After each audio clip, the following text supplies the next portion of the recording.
This is how to factory reset or hard reset. This is the Wiko Life 2 U307AS. This is what it looks like. And this is how we do it. We're going to hold volume up and power at the same time. It's going to take a few seconds, and we're looking for the white menu in the center of the screen, and we're going to let go of both buttons right there.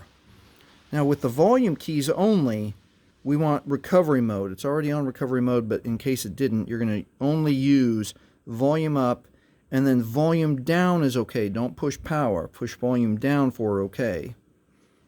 And that is, we're going to wait a second for the fallen Android no command. At this screen, we're now going to want to hold power, quick touch volume up.